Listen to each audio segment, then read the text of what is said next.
Welcome, ladies and gentlemen, to episode 3 of the podcast about anything, everything, and nothing, sometimes all at the same time. This is Shotgun and Shots.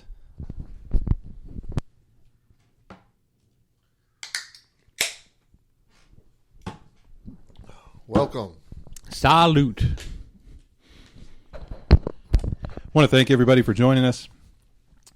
This is a podcast about anything, everything, and nothing.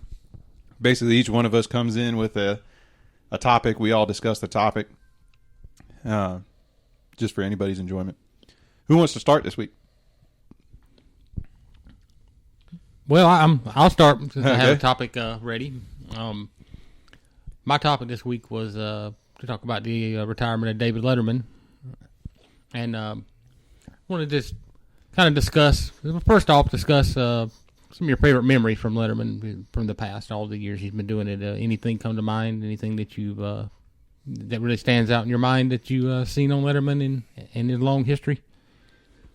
You know, it's so hard to say. There's just so many things that happen, and to be honest, I haven't watched it really much in the past few years, just because of work schedule and because I watch a lot more the Jon Stewart and Colbert hour. But I mean, I just the iconic things like what was it, Drew Barrymore flashing him, stuff like that. All the stuff that he did with Larry Bud Melman back in the day. I always liked a lot of the Chris Elliott bits. Yeah, Chris Elliott always did a lot of really weird stuff. Some of my favorite things that on Letterman he did was one of my favorite gags he used to do was the hydraulic press, where they used to just put things in that 5,000-pound hydraulic press and crush it just to see what would happen to it. Yeah, and then he would do the Will It Float? Yeah, the Will It Float. He used to toss stuff off the top of the building. Yeah, I was saying he did that was one of my favorites too. Just throwing stuff off the top of the building is always fun. And how about you, Jeff? Any memories from Letterman? I've never really been a talk show fan, so as far as having anything that really stood out, I do remember him throwing stuff off the top of the building. I thought that was kind of cool, and really, I think one of his more iconic things was the top 10 list. Oh, of course. That's a staple of his show. Yeah. To me, that was whenever anybody ever said anything about Letterman, that was always the first thing I thought of. Okay. So we all, I'm sure everyone knows, it's been pretty well broadcast that Stephen Colbert will be taking his place. So what do you think? What direction you think Colbert will or should take the show into to make it his own? It's so hard to say, just because of what's going on right now with Colbert. It's being a character and the way that they do that show. I don't see them really bringing any of that show into the late night, only because they're not going to do the character. They're going to do the real Colbert is going to do the show, and I have no idea what he was going to do because I don't know who Stephen Colbert really is. Well, what's going to happen to the Colbert show?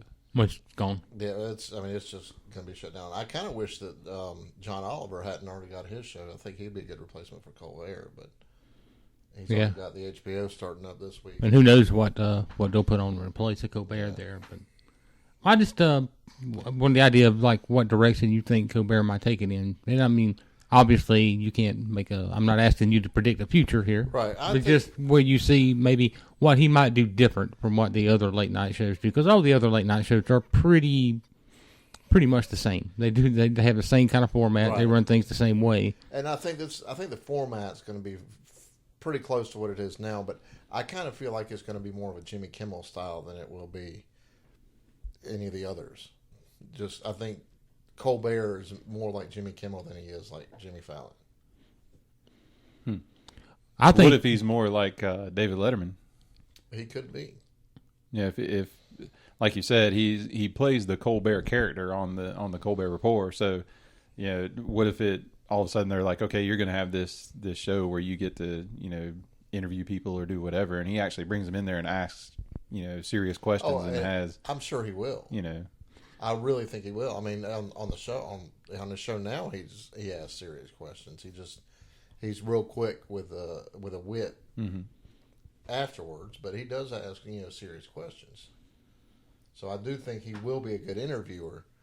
I have a feeling. I mean, the wit. I think his wit is more like Kimmel than it is anybody else. I think Colbert is a very strong interviewer, and because of that, I believe his show will be more focused on the interviews that he does on the show. Maybe so. I don't think he'll do as much of a monologue as the other ones do. If he does one at all, he may not do a monologue. I'm sure they'll do similar to what he does on the Colbert Report, with at least with doing some skits, and in between or before interviews. But I really think the meat of his show will be interviewing his guest, because I think that's what he does best. You don't think it'll just be almost a direct ripoff of the Colbert Report? No, I don't think he'll do anything like the Colbert Report. They've already said he's not going to do the character. He will be the real Stephen Colbert, although the character may show up every once in a while. Mm-hmm. They may do a skit with the character doing a news bit or something. Right. Okay. Now, for the last part, I was wondering if you could choose who would replace David Letterman, taking Stephen Colbert out of the running, what would be your perfect choice? Who do you think would be the perfect choice to replace Letterman in that time slot? We'll start with you, Keller. See, that's a tough one for me. Taking Colbert out, I mean, Jon Stewart, I think, would do well at it, but I don't think he wants to do that. I think he's content where he is. He's making plenty of money where he is, and he's made a name for himself where he is. Other than that, I mean, I like Craig Ferguson's show. I think Craig Ferguson does a good show. I kind of don't know that it would work for that time slot, but I think he might do well at it too. Yeah, Ferguson will never be at 11:30. He's too subversive. He really does his own thing. He's the only one that doesn't do a kind of cookie cutter late night show. Right. But I don't think they'll ever put him on at 11:30. He's not mainstream enough for it. Yeah, I don't know anybody else really that off the top of my head that.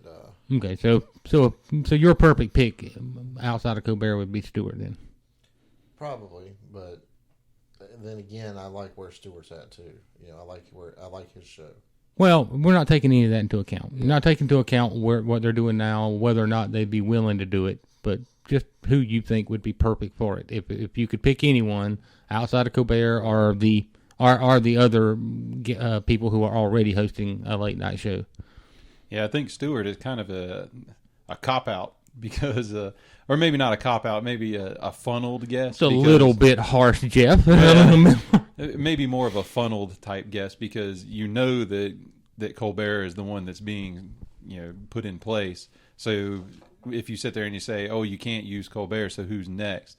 you would go to Jon Stewart, who is very similar to Colbert, and in that way. It's not an extremely creative. Yeah, like answer. I said, I don't think it was cop out's not necessarily the right term. Like I said, more funneled because when that just happens, people automatically do that whenever you ask that question. I know what you're saying, but honestly, I actually believe that Stewart was probably asked before Colbert was. I would agree with that. And like I said, I think he's content where he is. He's making more money where he is than what Colbert's going to be making at the Late Show. So yeah, I mean that's kind of taking a step down in pay. I mean, in the overall picture, it's really kind of taking a step up because you're going to the network. But like I said, I just think he's happy where he's at. Yeah, and there's no reason for him to move. Yeah. Okay. And Jeff, who would your pick be? Well, once again, it's difficult because I don't watch nighttime talk show or those type of shows. So for me to sit there and say, "Oh, I think this person would be better than that person," it's probably nothing jumps into my mind about which one I would take. I did have a couple of thoughts, and of course they left my mind now because this is what happens when we're on the show. But Yeah, it's like I had a great idea a couple minutes ago. I think I mentioned something about having pieces of paper when we write stuff down. Yeah, Probably a good idea. Might be what we're going to have to do. And then it turns into the whole thing about remembering to write it down. Yeah, and I actually was trying to think somebody out of mainstream. And I lost it. Go ahead and say yours, and I'll see if I can remember what it was that I was thinking. Well, if I could pick anyone, I think the best fit for someone that could go into that time slot and do that kind of show and put his own spin on it and make it creative and be different from everyone else would be Patton Oswalt. I think he would be an absolute perfect fit for it. I can see that. Because he's a good interviewer. I mean, hell, you could set Patton Oswalt down in front of a camera for an hour with no script or no guest or anything, and he could fill that time up just talking about something. Yeah, I like that choice. But he'd be very creative. I think he'd be very creative. I think he'd go in a different way. I think he would just purposely. He would not want to do anything that was similar to what anyone else was doing. And Star Wars filibuster. yeah, and he is very capable of doing a network show. And I know his comedy act is very blue and obscene, but he's not. But he doesn't have to do that. He's capable of being hilarious and funny and creative without doing that too. Yeah, and he is one of those guys that kind of. I mean, he's got a range of talent. Yes. And one of the best things I ever seen him. It was Parks and Recreation. Did you ever see that? Oh yes. Have you seen that, Jeff? Yeah. Just doing an ad lib of Star Wars. How the next Star Wars should be, and for 15 minutes. And the Star Wars filibuster. Yeah. Didn't I say that? Is that what Yeah. you said? I heard you say filibuster. I didn't hear what you said along with it. And I've also seen him like fill in podcasts and stuff and interview people. He's an excellent interviewer, and he's very funny comedian. He could do the monologues. He could come up with skits and ideas. I just think he'd be a great pick. Someone else I was thinking about that I believe could do a very good job of it is Bob Odenkirk. I believe he could do an excellent show. I know Bob Odenkirk has done a lot of stuff, but I don't know that I've ever seen Bob Odenkirk do anything. I've seen his characters and all the characters he does, but I don't know that I've ever seen something that he has done. Well, I don't know if I can say I've never seen him do. I don't do anything himself. I've never seen him host a late night show. Well, I don't even know that I've seen an interview with him. Well, I've seen interviews with him. I'm sure he's done them. I've heard interviews with him on podcasts and stuff, and I believe he could do a really good job of it. I started to say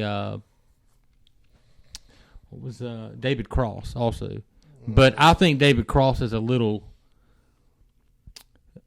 too left of center, probably, to do a network 11:30 show.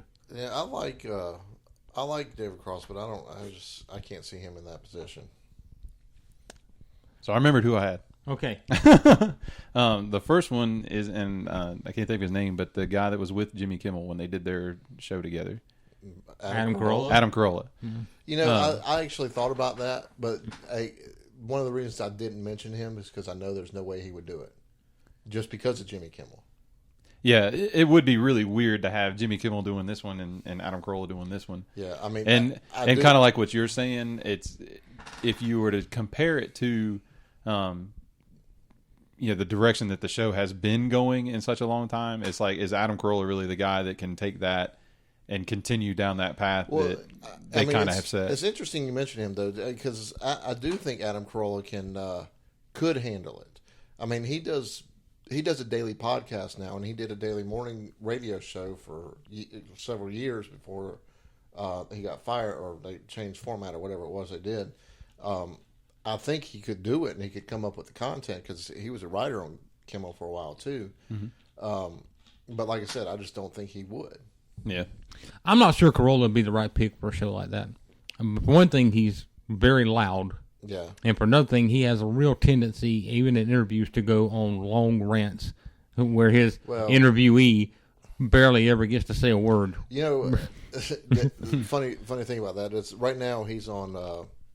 He's not on his podcast. He's away he's filming a movie right now, so he has people filling in on his podcast for him, and he had Brad Williams and Dr. Drew fill in, and they were talking about Adam, and they were talking about how we hear him go on these rants and stuff and talk about just being pissed off about how stupid something in general is, and they're like, we need y'all to realize that's not a bit that he does. That's just what he does. If we get on an airplane, I'd have to sit next to him and listen to him for 20 minutes before he falls asleep while he just rants and rants and rants.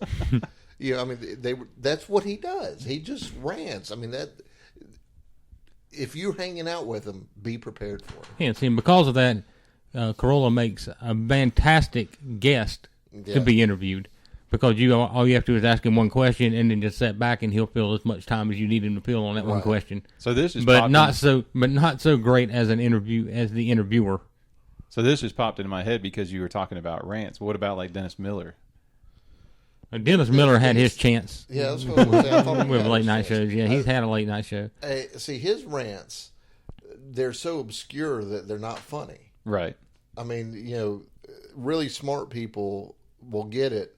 But those really smart people don't watch a whole lot of late night TV. Right, and unfortunately, that's the sad thing. It's unfortunate. We live in this kind of world where it almost pays to be dumb. And people, rather than try to improve themselves and become smarter so that they could understand Dennis Miller's rants, it's more like, oh, he's an idiot and he winds up getting kicked off, TV because of it. Now, granted, Dennis Miller is definitely a lot higher than most people's intelligence level. But I like Dennis Miller, and I like watching his comedy and stuff like that. And I think he's fine there doing stand up, getting up on stage by himself doing it. That's fine. I don't think he's really the type of person that does well on a show, hosting and stuff. And he's pretty much proved that too. I mean, as far as this intellectual, I guess, portion of it, I feel like he pushes that too much. Yeah. He tries to make himself sound smarter. Right. There are times where he doesn't need to use the $5 word. Right. Yeah. I agree. So then my other thought was Joe Rogan. Now, I know that's kind of a stretch because he has, Joe Rogan has a tendency to ramble, too. Yeah, he does. Yeah.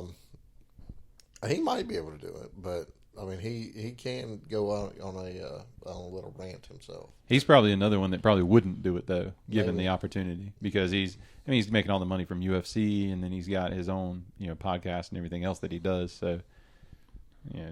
Well, how about to think a little bit outside of the box from anything that we have talked about? How about someone like Tina Fey? Yeah, Tina Fey could be excellent. There's nothing. And I would say the same. Can't do it. I would say the same with Amy Poehler, except for the fact that she has a network show right now. Tina Fey may not be too bad. They were somebody, I can't remember who it was talking. If they were going to do a female, that it would probably be Chelsea Handler. And I can't fucking stand Chelsea Handler. Not familiar. I don't have anything against Chelsea Handler, but I don't think she's right for. I don't believe there's any way she could make it on a network. I don't think she's funny. She's too filthy to make it on a network. Well, I don't believe she's capable of toning herself down enough to make it on network. I do like Tina Fey better than I like Chelsea Handler as an option though. Yeah, I actually think Amy Poehler would probably be the better choice out of any of them. But she's on a network TV show. She's not going to do that right now. Did you watch that? Was that last night? Parks and Rec? No, I've got a DVR, but I haven't watched it yet. It's got a real strange ending. I thought it was the ending to the series, and then they said Parks and Rec will be back next season. Yeah, I knew it was the season finale, but yeah, I mean, the way that it ended, I thought it was the end of the series. So what about Alyssa Milano? Well, she'd be nice to look at. I'm saying, would you watch it? I mean, that's all I'm asking. Of course, would watch it. I mean, what kind of question is that? She wouldn't even need to have any guests or anything. Yeah, I mean, you're saying you want to think outside the box. So I mean, you think way outside the box here and go for people that you wouldn't normally picture. To be honest with you, I think you're thinking right inside the box. If you want to be honest, right inside the box. What about somebody like Jerry O'Connell? Thinking outside the box. No. I don't know. I mean, Jerry O'Connell is the kind of person that can, I think, could handle the interviews and. Yeah, the hard part is that you have to not typecast these people. You have to not sit there and think about, like, you know, oh, I think Tina Fey would be a good interviewer because she's funny when I watch her on blah, blah, show. And think that, you know, or that some other actor, like, you know, George Clooney can't do it because he's, you know, a high-profile actor or something like that. You have to think about, well, what if he were put in that situation to where now you're not acting. You're just sitting at a desk and you're just talking to these people, or you're doing your skits or whatever it is. Yeah, and, you know, this is what makes your question so difficult to answer, because you really don't know how those people would act given the freedom to just be themselves, because you're so used to seeing them as this character, as this person. Well, my idea is, what I'm looking at is, you talk about someone like Tina Fey or an Amy Poehler or even Patton Oswalt, as I mentioned, are all people that come from a comedy background, and not just like doing stand-up, but from a comedy writing background. Or they can come up with skits. They can do monologues. You know, they can stand up there and deliver jokes, and you know they can interview people also and make it funny. You kind of have to have that. Now, George Clooney may be able to do the job, but George Clooney would have to have his own team of writers. Yeah, you know, to come up with the skits and to come up with the monologue and the jokes and. I don't think he'd do a great job at it. Yeah. As great an actor as he is, I don't believe that's his niche. Right. Well, I mean, and I didn't mean, like, you know, throw him in there, but it was more just kind of stating that point of, you know, you have to kind of think about any of these people could do that, and you really don't know if they would fit or if they wouldn't, you know. But at the same time, the people is that NBC? CBS. So, you know, people at CBS probably did all this research and stuff. And like you said, I mean, you're not going to get Clooney. He's not going to do a late night TV show. Well, yeah, you're not going to get a $20 million man to do it. Yeah, that's for sure. I was going to say, shit. I had somebody. I need. Go ahead. Let me think about this, because now I'm just. We're like nearing the end of the topic, I think. Yeah, I believe it's time we move on to the next topic because everybody's out of ideas now. I mean, you know, we go absolutely crazy and say that dude from Cosmos could do it. I mean, what the hell? Well, you know what? I wouldn't mind seeing a show with Neil deGrasse Tyson, but I don't think an 11:30 late night talk show would be it. But I agree with you. But a show with him, yeah, sure, sure, that'd be great. I mean, he kind of has one right now. Well, a Q&A show with him, I think would be kind of fun to do. But yeah, no, not an 11:30 comedy show. Why not like Zach Galifianakis? He does Between Two Turns. Have you watched Between Two Turns? He's very awkward in that. I mean, obviously, well, that's what he means to be. Yeah, but I mean, obviously, he means to do that. But I mean, that's a very awkward show. Like you Yeah, can't compare that to late night. Or like what about it's Will Ferrell? It's also like a 10-minute show. Yeah, I mean, as opposed to doing it for an hour. Yeah, well, and then once again, you're getting into the more higher profile guys like Will Ferrell. You know, any of those guys, they're going to demand a little more. What about a Seinfeld? I could not watch that. I couldn't watch the freaking show. I believe Seinfeld could probably do it, but I don't. Not seen his it web show? It wouldn't be. No. His web show. His web show is good.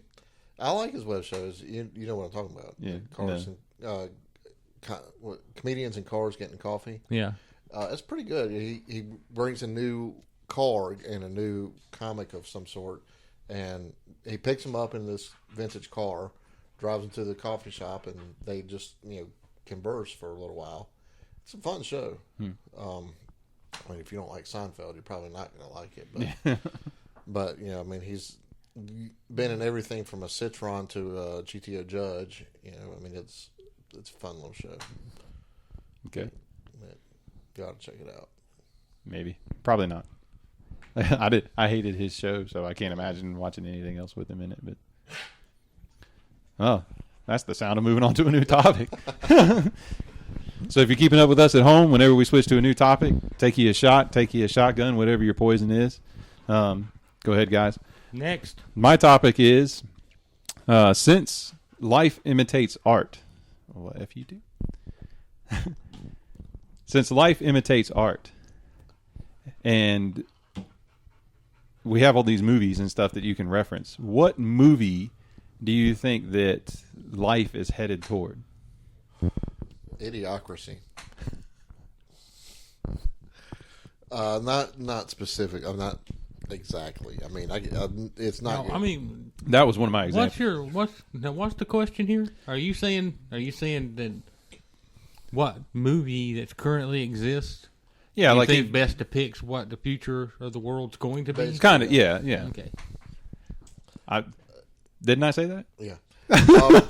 Because it's just because when you mentioned it to me earlier when we were talking about what topic, you said if life imitated art and art imitated life, then what do you think what do you think the movie will be like?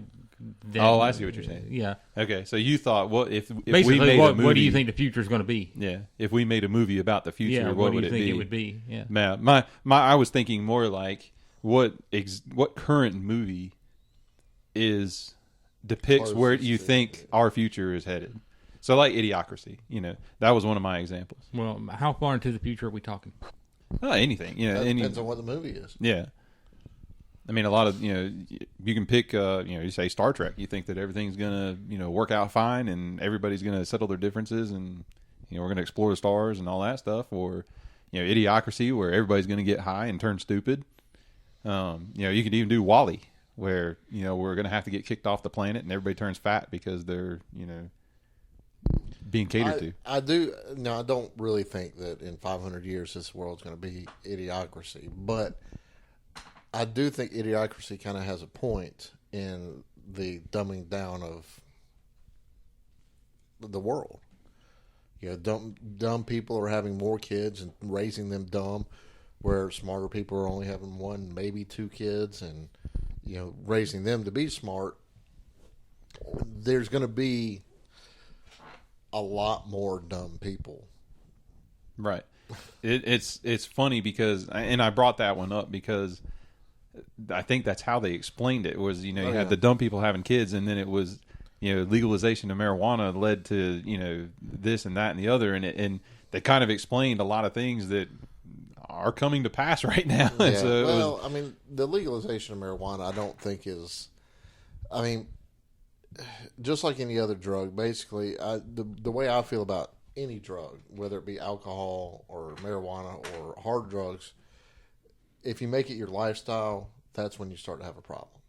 I mean, even if it's alcohol, and if you're drinking every single night and getting drunk, you got a problem.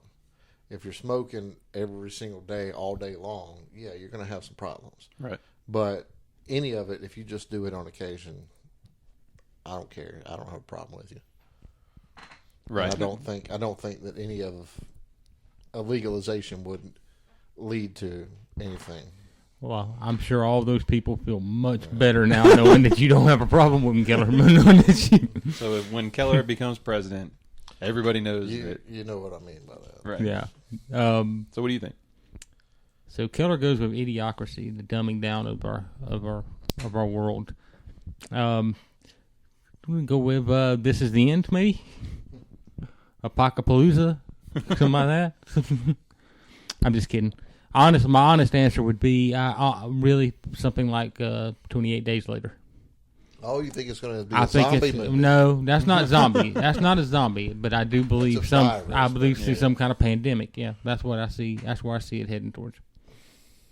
Now, is this something you think that is an accident? No, the movie, much like Idiocracy, what Keller talked about, the actual movie 28 Days Later, it would be a rather large embellishment of how bad I think it would be. Right. But that's where I think it'll head. I think there will be some kind of pandemic at some point that probably wipes out a significant portion, not a huge. Maybe, I'm not talking about like 50% or anything, but a huge portion. And maybe. Well, do you think maybe and really changes the day-to-day life of everyone? Do you think more like an outbreak, or more than outbreak? What? More like an outbreak, or more of an outbreak? Oh, more like the movie Outbreak? Or more than that movie?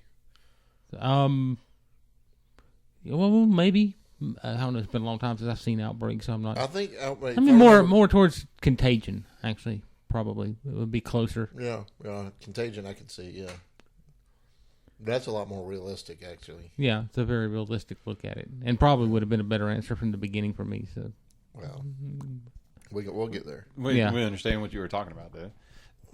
Mine was excuse me, and see if you can follow me on this trip. Was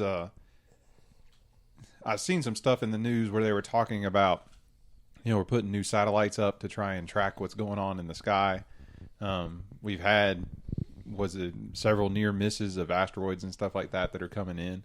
So what do you think of the possibilities of like an Armageddon or Deep Impact, something along that line, where you have this massive asteroid that's coming toward us, and we just don't have much of a choice. And and the one reason why I think it's stuff like that too is because you have, if you want to go into my conspiracy theory on the whole thing, which by no means am I saying this is my conspiracy theory and I believe that this is what's happening. It's just something that your mind rambles and this is what comes across. Was that you have all these actors who didn't have movies over several years, went 2, 3, 4, 5 years without making a movie, and then now all of a sudden they're back, almost taking whatever they can get. They're jumping into this movie, they're taking this TV show, they're doing whatever they can, like they're trying to make some more money. I can't wait to see where this is going. That's what I said. Your original point. You got to follow. Keep going. Yeah, you have to follow as long as I'm fascinated though. You're still here. Okay, so then I'm going in along the lines of the Deep Impact route, where it's maybe there's something coming. They know it's coming, so they're making their money so that they can, be on board the ship that escapes all the hell. So you think everybody in Hollywood? So you basically think like the Illuminati? No. Wait. The Illuminati knows that the asteroid's coming. And I prefaced this with, this is not my conspiracy theory. This is just a thought that was running through my head. It by no means means that this is what I really think is going to happen. It was just the rabbit trail that I followed, and it was like, I've seen these guys come back that haven't put out movies in a long time, putting out movies and doing whatever, and it's like, well, what if if somehow they found out? Because I can guarantee you, if there's a giant meteor coming toward the Earth, the middle and the lower class are going to be the last guys to hear about it. Well, I wouldn't say the last necessarily to hear about it, but they'll be the last helped. I agree with you on that. I mean, it's kind of like what was that one? Oh, it was 2012. Had all the rich people getting tickets onto the Ark. Right. And everybody else was just kind of left to die. Yeah. If there's an asteroid headed towards Earth that's going to wipe out all life on the planet, does it really fucking matter what time you hear about it? If you hear about it first or last? Well, that's everyone's dying anyway. No, I mean, my whole thing of it is that if you've got these guys that are in government or NASA or whatever it is, and they're planning for this to happen, if we've got asteroids coming toward us, and they've already got this plan in order of, okay, when this thing gets here, we need to be able to get off the planet. We need to get out of here. And so they're already building this arc, similar to, I don't know if it was 2012 or Deep Impact, but wasn't there one where 2012 they built the arcs for the rich people. Deep Impact was in the mountain. And people just survived. Yeah. Okay. So like there was, in 2012 where they built the ark, nobody knew about it until it was time to go get on the ark, And so what's to say there isn't this secret, right, thing that's being built, that for these people, where they grab the people who they deem important, and then the rest of it is filled up by people who can afford it. So these movie stars are out there making their $20-30 million to buy a seat on the ark. Yeah, to buy their ticket. Yeah. Okay. My answer to that would be that the universe is fucking huge. And we are a tiny little dot in it. So the odds of an asteroid, especially one big enough that would cause any kind of major extinction type level event on Earth, are minuscule. It's not something you really need to worry about.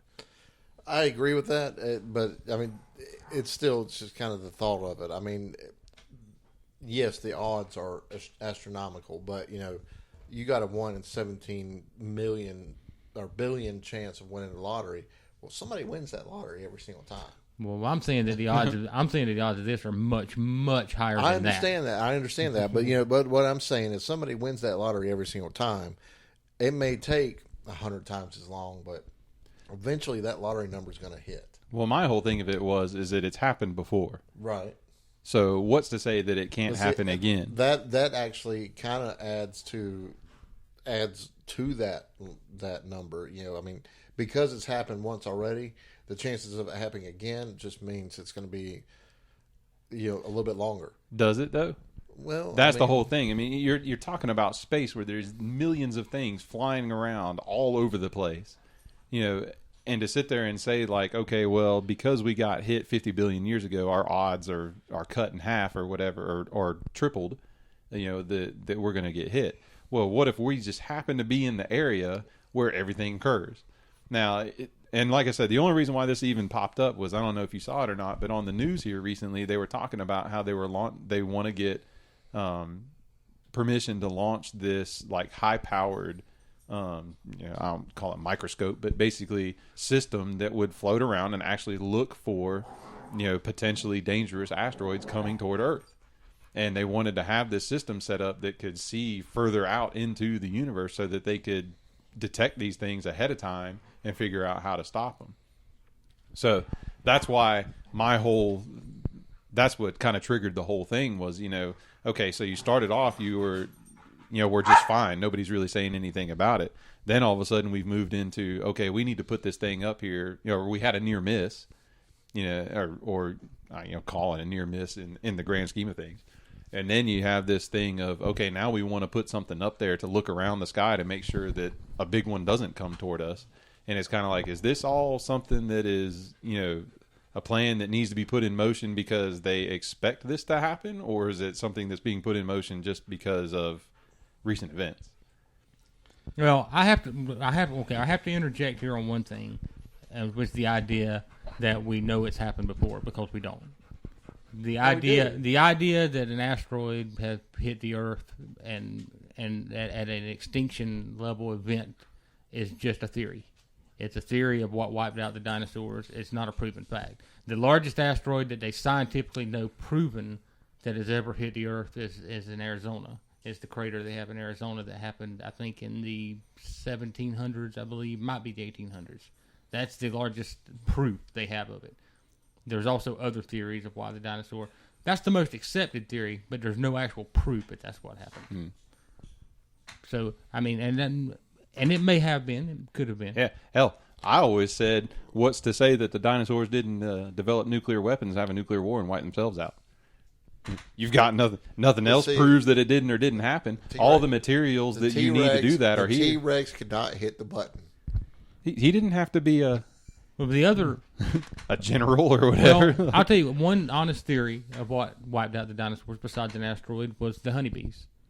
That the honeybees evolved to a point where they began to pollinate new plants across the earth, and that the dinosaurs, the herbivores and the dinosaurs that only ate vegetation, couldn't adapt to eating these new types of plants.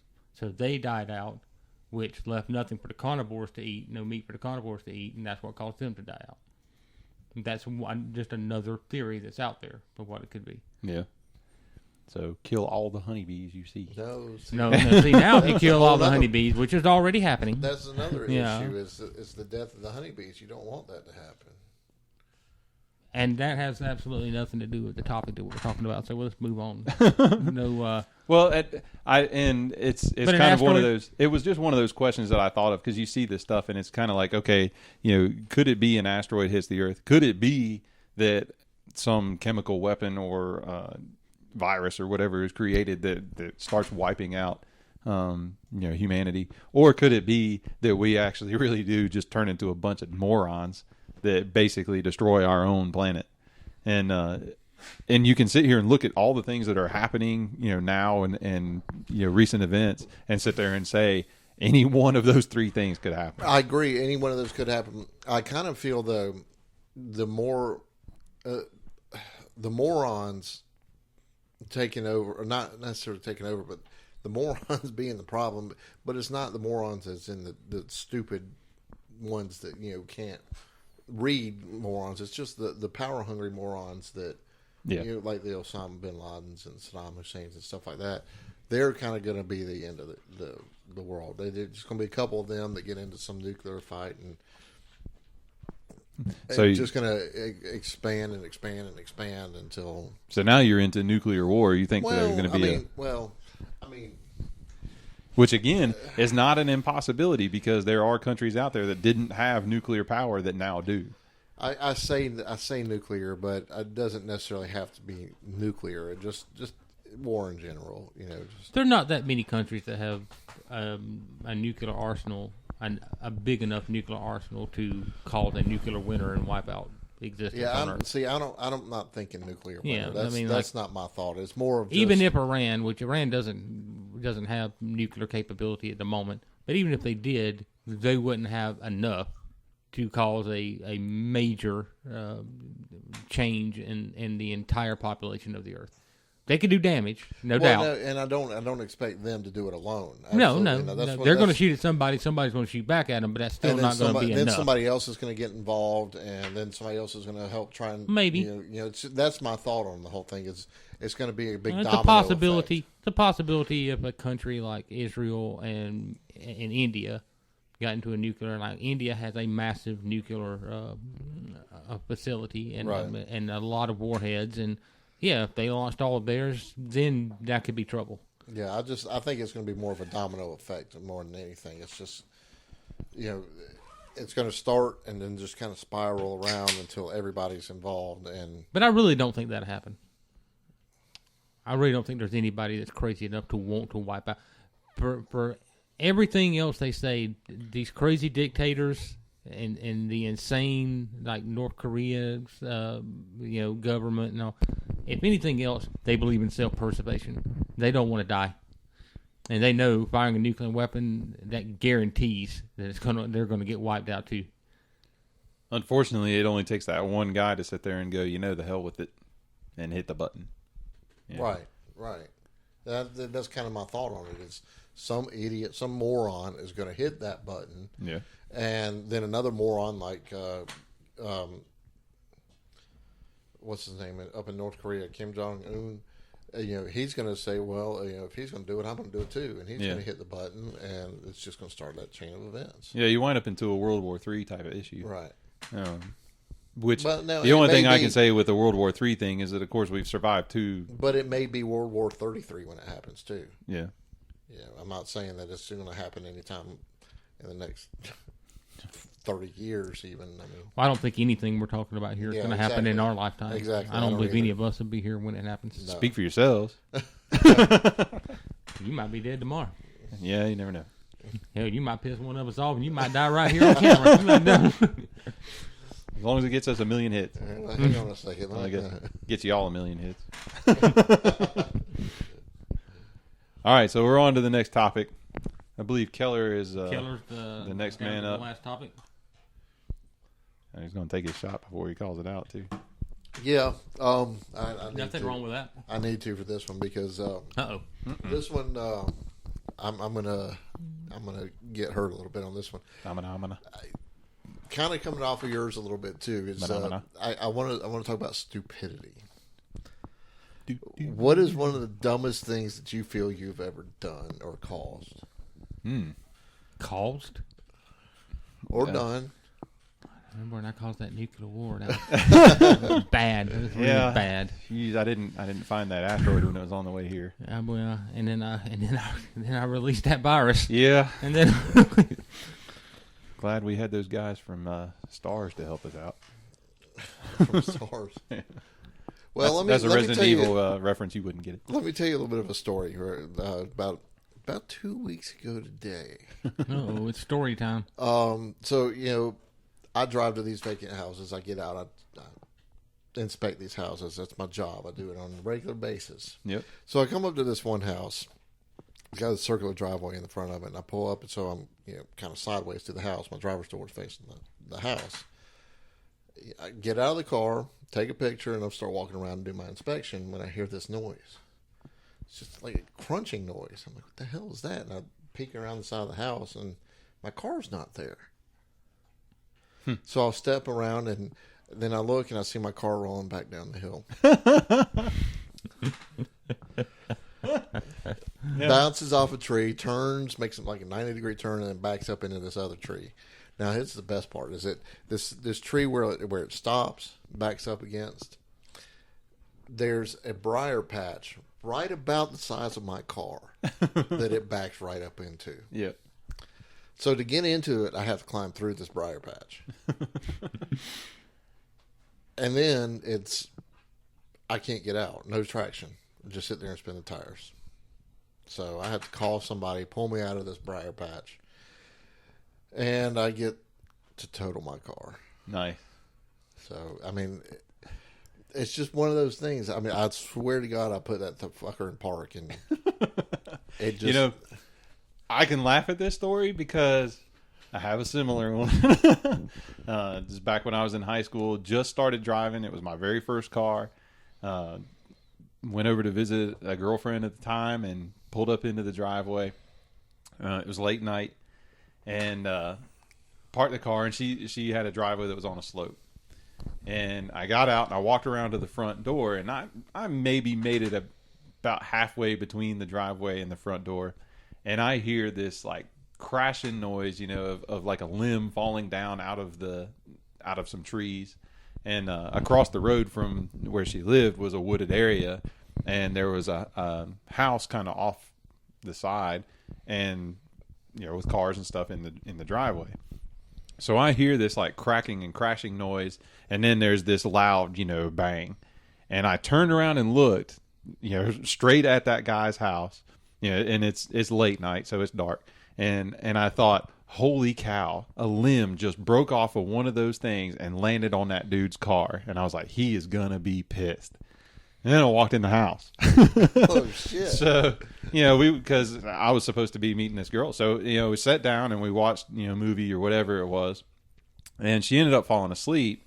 And so me being the good boyfriend that I was, snuck out and was being all quiet. Didn't want to wake her up. Only after you found her daughter. Yeah, didn't want to make her dad, wake anybody up or anything like that. So I sneak out. And you didn't want to get your ass kicked. Yeah, that kind of thing. Lock the door. Close it up. Come walking down there, and my car's gone. And I'm looking around, going, "Why would somebody steal this piece of crap car?" Was this the pink car? No. The Cavalier? It was raspberry. Well, I was going to say, I believe that was the dumbest thing you ever did. You bought a pink Chevrolet Cavalier. It was raspberry. Anyway, so it was my 81 Pontiac T1000. Oh. Yes. First car I ever owned. And so I'm looking around going like, why the hell would anybody take this thing? And of course, I'm going, what am I going to do now? And I turn and look down the driveway, and I catch this little reflection off in the woods, and I go, what the heck is that? Well, go walking down there, it's the front of my car, because that noise that I heard was my car going through the woods and slamming into a tree. So I can laugh at yours because I've been there. Now, and I have to say, and apparently on yours too, I'm so glad that it did not hit somebody's house. Yes, very. I mean, it hit two trees, and it was a vacant house. It did go through a fence, a little wire fence that was pretty easy to repair. So I just feel really, really lucky that it wasn't worse than it was. Yeah. I mean, if you look at the pictures here, and the damage to me didn't seem that bad, but because the car had so much mileage on it, and it was just old the value, that, and the trunk floor. This is where what he said was where most of the value of the damage was in the trunk floor. That he did end up totaling it because of that. Yeah. So, see, mine was, and you can call it the same thing. Like, now, is your manual or? No, it's an automatic. That's really sad. Wow. Yeah. Really? Yeah. So you had to have it in neutral. Wow. Like, that's the only way. It was probably in reverse. I mean, the car was running, and I go to put it up in park, and I do this every time that I don't ever turn the car off when I'm working, because I'm at the most I'm out of the car 10 minutes. So I just throw it up in park, and I get out and I go do my thing. Well, apparently I just didn't go all the way up in the park. Right. So I must have been in reverse. Okay, well, mine was a manual, and where I guess my flaw is that I didn't leave it in any kind of gear. I had it in neutral, and I pulled the parking brake. The brake gives out. And, the brake finally just gave away, and that's where it went. Yeah, I've had that happen before. I was in my stepdad's car, actually, one time, and I don't know if y'all remember my parents' house, but, their driveway, it's a pretty steep hill, up the hill, and then you kind of turn right to go into the carport. Well, the same thing. I pulled the emergency brake up, but I didn't leave it in gear, so it didn't hold, and it started to roll back down, and there's kind of a cliff onto the neighbor's driveway.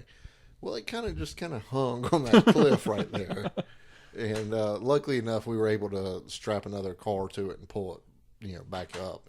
But no damage on that one at all. Yeah, but of course on mine, the fun part was that I had to go back to her house, ring the doorbell so that it would wake her up in order to come over there and get me, so I could use the phone to call my parents and wake them up so that my dad could come out there and tow the car out. And if I remember right, he didn't say a word to me. he got there, he hooked the car up, he towed it out. I mean, I tried to drive it out. It was the same thing, no traction. He got there, he towed the car out of the hole, and it's one of those things where he only had to go about 10 feet to get it out, but he went ahead and took it about 20 feet down the road too. So and my mom is there trying to say everything's okay and all that stuff, and I remember just getting in the car and driving home feeling like a total idiot. Yeah, I got really lucky on this one as far as getting help. My cousin lives about 10 miles from where I was at, so I just had him come out and pull me out, and I actually drove it home. I mean, the damage, if you look at it, it's not that bad. By the way, I got a set of tires for sale. So do I. Wheels and tires. Brand new tires. That's what really pissed me off the most. Is I had those tires on there for less than a week. Less than 1,000 miles on those tires. Yep. Paid $300 for I got two sets of rims and tires. One of them's attached to a car. You know what? Put those 17s that you have on Craigslist. You might be able to get a couple $100 off of them. Yeah. That's what I'm going to end up. If nobody buys these, that's what I'm going to do. Is put them on Craigslist, try and get about $500 out of them. Wow, an automatic. Wow. I know. Wow. Come on, you've done something stupid. What's your stupid thing? No car, I haven't. Oh, come on. No, nothing like that. Nothing. Okay, my stupid story. All right. When I was working as a mechanic, we had a customer called us. It was a Cadillac, and it was he couldn't get it to get the ignition to turn over, and it was locked. Huh? Didn't you work at a Ford dealer? Yeah. That doesn't mean that's the only thing we worked on. But his ignition was locked up. He couldn't get it out of lock, and so he couldn't move it. He called a tow truck to tow it to the shop, but it was in his garage. So the tow truck couldn't get it out of his garage because it was locked in park and it was pulled in front ways, and he couldn't get it out. So they called us, sent me up. They sent me up there to see what I could do for him. Now I couldn't get the ignition to move either; it was locked. So I said, okay, I can get under the car and pop the linkage off the transmission, and then push it, pop it into neutral, and then we can roll it out of your driveway, and the tow truck can tow it from there. Makes sense. Yeah. So I get underneath the car, and I pop the linkage off the transmission, and I pop it into neutral. I never really paid attention to the fact that the driveway slanted downhill a little bit. So as soon as I pop into neutral, here comes the car rolling straight at me while I'm laying up underneath it. Yeah. I'm like, oh crap. And somehow I managed to roll out underneath it before it rolled over me. But that was pretty dumb. Yeah, that was pretty. We actually had something similar. It would have been really dumb if it had been a severe slope. It was the slope where you couldn't really tell that it was sloping that much. We had something similar happen. I still should have been smart enough to wedge the wheel or something.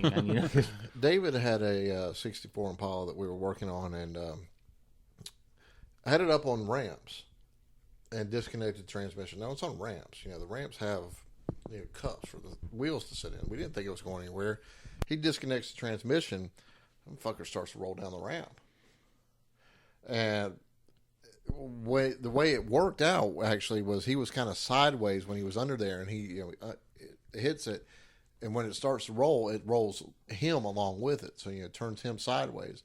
Now I'm standing there on the side of the car, just kind of cheering him on or whatever. But as soon as that thing starts to roll, I grab him and just pull him out because I don't want the thing to fall on top of him. Right. Luckily, the thing just rolled down so that the front bumper landed on top of the ramp, and so it didn't actually go all the way down. But in that time that it kind of pushed him over, grabbed his shoulder and rolled him over, it squeezed him enough that it did pull a muscle in somewhere, so he had kind of back problems for a little while. So kind of the same situation as you, but his would have never. I mean, even if he had stayed where he was, it wouldn't have actually landed on top of him. I remember one time. I can't remember who this was, but we were working on this car, and I believe it was Jeff. You might remember this. I can't remember who this was. This happened to. It was pretty dumb though. We were working on this car, and if I'm not mistaken, I believe it was a Civic Si, and we were putting. Somehow I knew that was coming. I think we were putting a supercharger on it. Oh, I know what's this. coming. This sounds familiar. Sound familiar? We simple worked. I mean, it was mistake. several days we worked It's a on this to simple put everything back mistake. together It's on not it. a big We got deal. it all back together. It was, we had put all the plugs. We checked everything twice to make sure. And this person got in the car to crank it up to see how it runs. And he turns the ignition and nothing happens. And there were like 3 or 4 people working on this thing. Yeah, 3 or 4 people working on it at least. And we was like, oh, crap, we must have got to plug something back in. Who knows? This might take forever. Not We that big looked of a deal. It was a and little searched slight every oversight. single It's not plug. really We a looked big everything. deal. We It wasn't we spent much. another at least good hour, maybe 2, Yeah. to rechecking everything, figuring out why No, won't this that's thing fire bullshit. up? That would no. Why won't this thing would, fire no. up? And it it was turns almost out immediate that I that realized the owner of the car, who had been driving the car for a long time, forgot that you have to push the clutch in on a straight drive before it was started. We were not working on it for another hour. It may have been 3 minutes. That's bullshit. May have been 3 hours. I remember spending at least a week trying to figure out what was wrong with that thing. Yeah, fuck you both. That's I think we end up just calling out the tow service to take to the junkyard and bought a brand new car. We couldn't figure out why it wouldn't work. Well, I will say that Civic is not here anymore. It's still alive though. As far as you know. As far as I know, Well, it's got a competent driver now. I don't know about that. The guy that I sold it to was a little off. You actually kind of pissed me off. He took that engine out, put a Integra motor in that thing.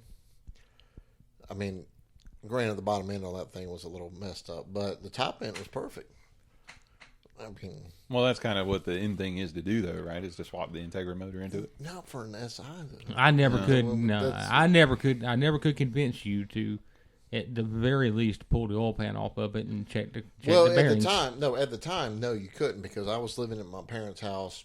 I had nowhere to work on it. I had no time to work on it. I had no money to do anything with it. If it were here, if I were living here at the time, yeah, I would have done that in the garage back there. Absolutely. I tried to get you to bring it to my house, but I'm. You don't have any place to do it at your house. Sure, I got plenty of room to do it at my house. I mean, you got a backyard, but I'm not going to do it. I had in a the carport. backyard.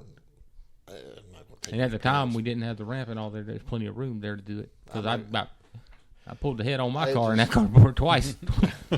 It's just not. I mean, it was. At the time, it was not the optimal thing to do. I mean, I wish I could have kept it, and if I had it here now, I would have repaired it. But I'll tell you what's interesting is a few days ago, I went and tried to actually look online to find an SI similar to your model car, and you can't find them. You can find and unfortunately I don't know enough about Hondas to know like the EX and the LX and all the different models and stuff like that. But I think you can find EXs like left and right. But to find an SI is actually really difficult to do. you can find them. I mean, they're not easy to find. But when you do, they're not cheap. Right. I sold mine for $5,000 8 years ago. Because it was before I was living here. So probably about 8 years ago, I sold it for $5,000, and that was not running. But to find a running one now, you're probably going to spend $6,000. Yeah. I mean, they're not easy to find, but I mean, they are out there. I've seen them every once in a while. I will see them. And that brings up kind of an interesting point because you and I, we had Eclipses, and I think I made this point even back when we had those. You know, right now you have classic cars that everybody loves to get and loves to rebuild. You know, you get like the 65 Mustangs or, 69, 70 Mustangs or the 69 Camaros and GTOs and 55 Chevys and, you know, even back in further than that, where people want to get these cars and rebuild them. And some of them are resto mods where they love to put like the big engine in it and they put, you know, the awesome rims and tires and all that. And then others are where they want to rebuild it back to stock, and you know, even to where there's a TV show, and I can't think of the name of it. It's like Junkyard, no, not Junkyard, but Garage something or other. I don't know what it's called, but where the guy basically has built this business on rebuilding these cars back to exact factory specifications, down to where he goes and finds like the nut that's supposed to fit on this thing, or the computer, or no, they don't have computers, but you know, the electronic module that was taken off of that car and put onto this vehicle. You know, he goes and finds it and like even reconditions one out of a junkyard or something to put it on there. And so do you think that would happen to a 95 Eclipse, or I don't even know what year your Civic was. 99. 99, No. No, I don't either. I mean, or any car for that matter. Honestly, I wouldn't. I mean, yeah, there's a market for that stuff. You know, all original NOS, all that kind of bullshit. Personally, I don't care for that. I don't like an all original car. I like a little bit of a hot rod or resto mod or, you know, street rod even. You know, just whatever it is. I mean, but yes. would you see somebody doing a resto mod or something like that on a 99 model vehicle? Well, I mean, that's what a lot of people do anyway. I mean, they you know, putting that Integra engine in there is a resto mod. But if you're saying, could you see anyone doing it to any 99 model? Well, I guess it's more like see someone doing it to a 99 Lamborghini or Porsche or something. Yeah, I guess it's more like Mitsubishi, no, or Honda. If you look at like right now, one of the hottest cars is like, what's the hottest car? What's the hottest vehicle you think that everybody wants? You know, whether it be like a '69 Shelby or a Charger, or yeah, like what's the one car you think that everybody goes after? '57 Chevy. That's an impossible question. There's not one car that anybody goes. Well, no, I'm not asking for. I'm just saying, like, off the top of your head, you know, if somebody said, "Hey, what's a really valuable car that?" Well, so that depends on the person. I mean, for me, I'm going to say something like a '72 Challenger convertible. For you, you might say, you know, a '60 or '69 Mustang, an Eleanor GT500. Yeah. You know, Scott might have a completely different answer. I mean, that's okay. So here's the thing. So what was yours? 72? 72 Challenger convertible. Okay, so that's a 32-year-old car. So what? Right, 42-year-old car. I don't think. Yeah, that's right. So in 99, so you say in 2050, are people going to be wanting to buy a 99 Eclipse and resto mod it? No.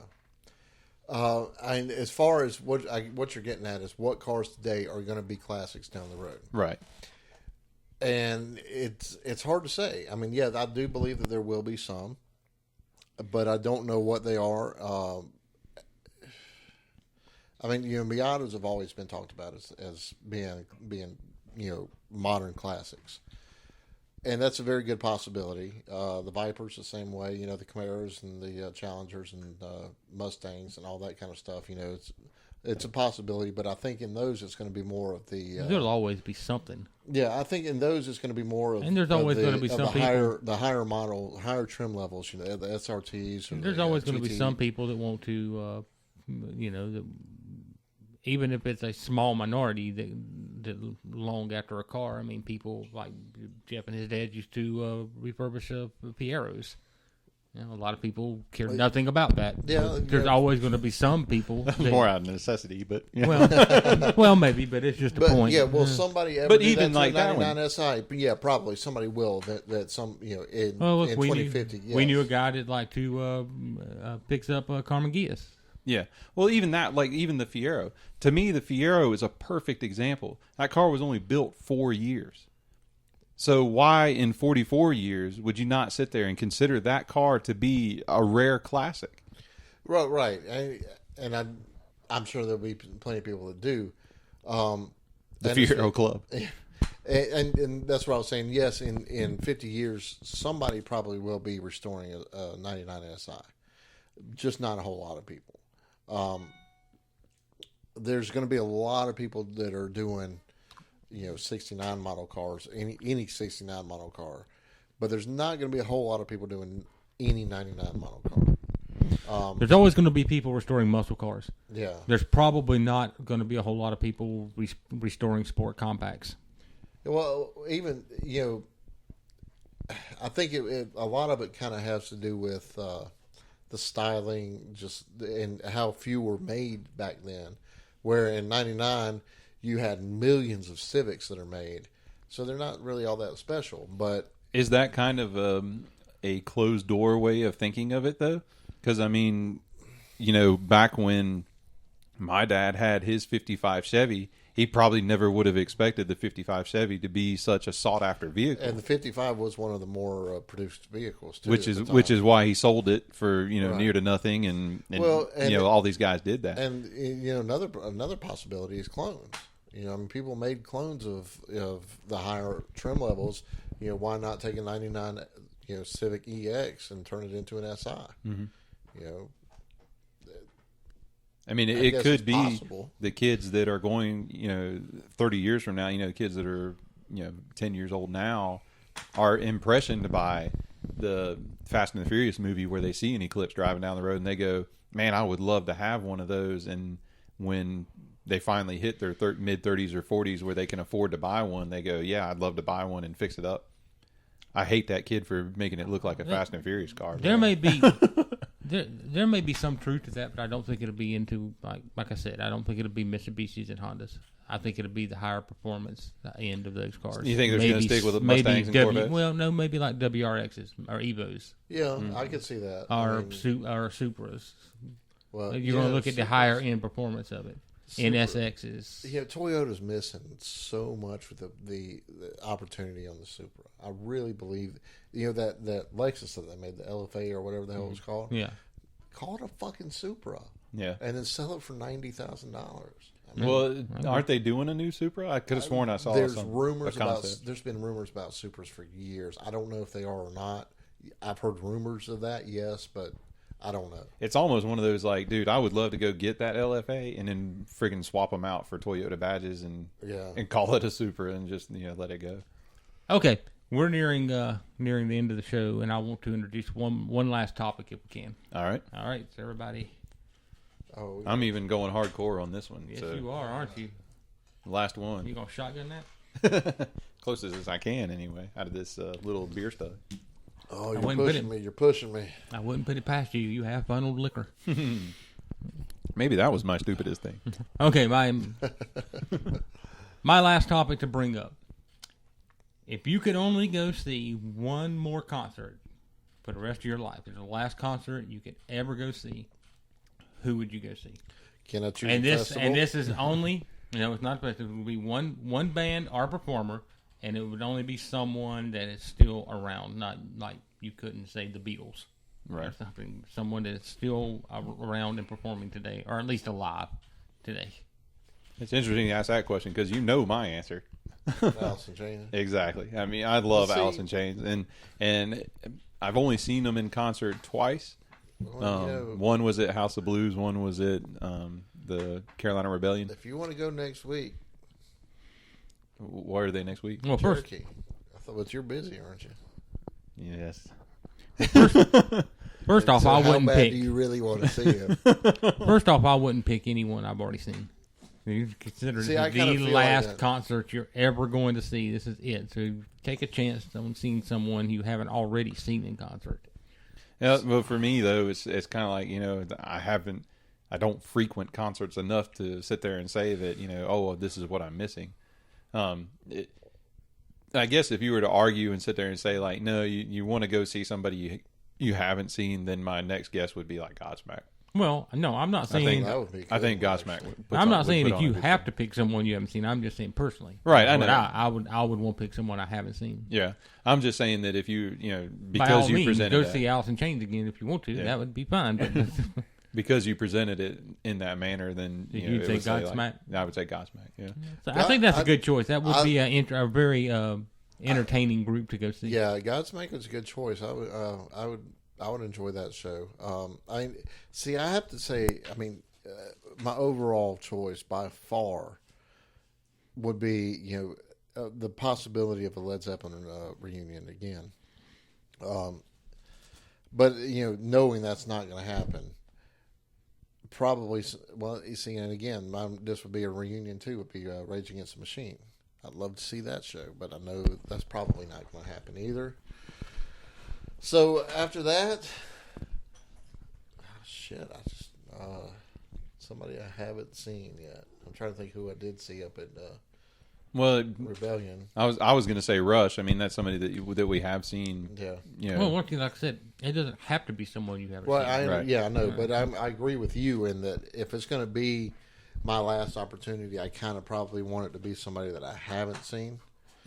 I've seen Rush, I've seen Pearl Jam, I've seen Alice in Chains, and those, as far as that are still together, those are probably my top three.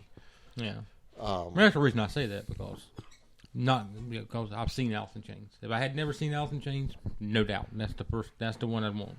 But I've seen them. I've seen Stone Temple Pilots. There's a lot of bands I've seen. Yeah. I've seen Pearl Jam and. What about like a Metallica or? See, I wouldn't care about Metallica. I've never been a huge Metallica fan. I like Metallica, but I don't love them. Not enough to go to a concert. Yeah, I mean, I'd go to a concert, but not if it was the last concert I'd ever get to see. Like that. No, see, is it one of those where you would want to go see somebody who is iconic, like you would want to go see Rush so you could see Neil Peart for the last time? Would you want to go see Van Halen so you could see Eddie Van Halen for the last time? Van Halen wouldn't be a bad one. And or how about someone like even going to see someone like Paul McCartney? Oh, Paul McCartney would be a good one. If it's like a last wish thing. I mean, even not as a last wish, but I wouldn't even mind going to see AC/DC or Kiss in concert just to be able to say I went and saw them. But they would definitely not be my last wish. AC/DC? I don't even know you anymore. Yeah. I don't like AC/DC, but there's always got to be one guy, right? It's one of those things where I just feel like I want to be able to say, yeah, I've seen them. I mean, they're not my favorite. They're way down, way down the list. Okay. You've him-hauled around enough. Now, who's to pick, man? I don't know. You have to pick someone. I don't know. Did you make a pick? Well, I said Alice in Chains, and then if not them, then Godsmack. Yeah, so Godsmack is a good kind choice. of officially chose Godsmack.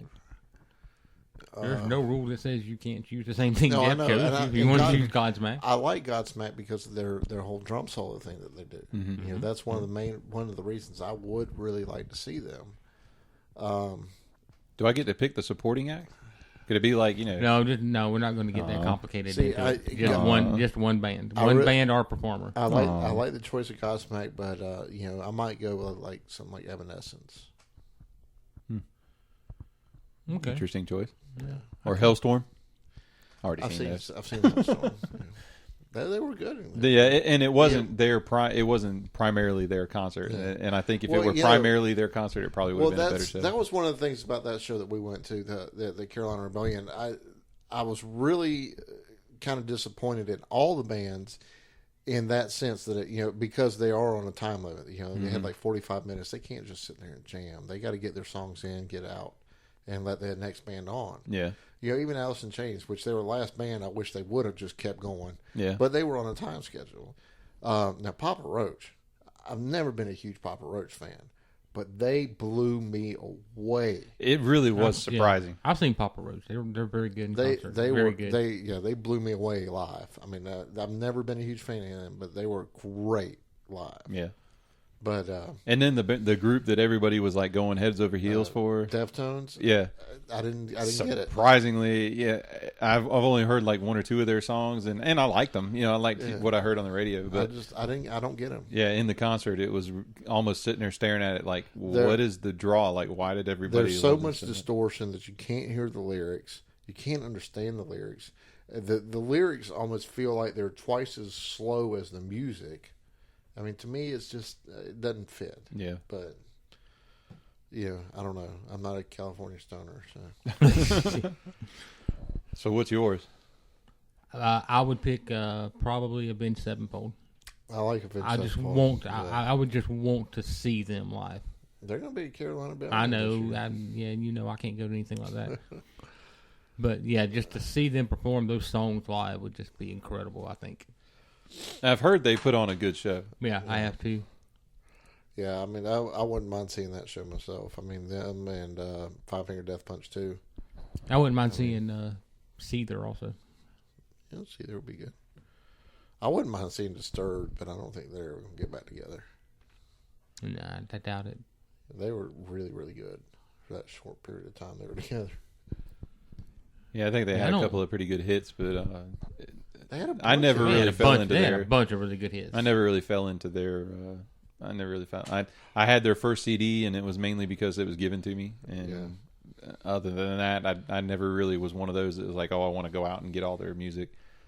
I liked them. I liked them a lot. I wish that they would have stuck together and made some good music. It is one thing that that's probably on my little bucket list, though, is to go see Godsmack. I would love to go see them. What was your favorite Disturbed song? Oh, shit. It's names. I'm not going to remember names. Yeah. Especially, I mean, it's hard enough for me to remember your names. I mean, oh, wow. Wow. That was horrible. That was horrible. What was that? Please delete that part. That was. He was trying to do that song. Make you take a straight swig of Jaeger over there for that. No, that's not going to happen.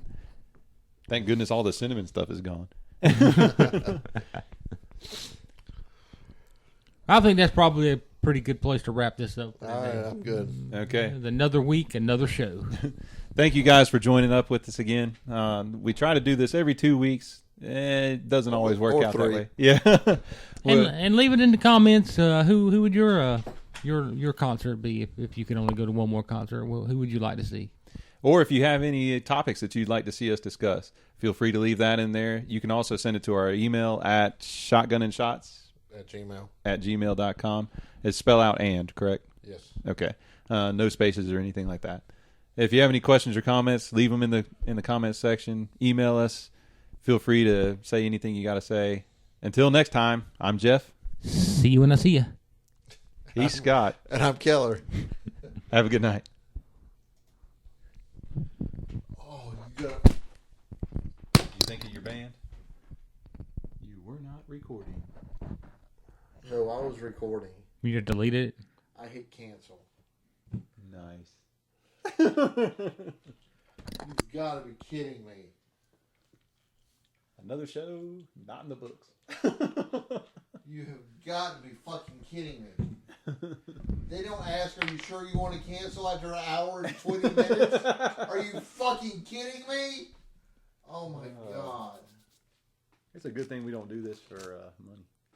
This is some damn good dip. It is good dip, isn't it? Right here in the middle, they've got like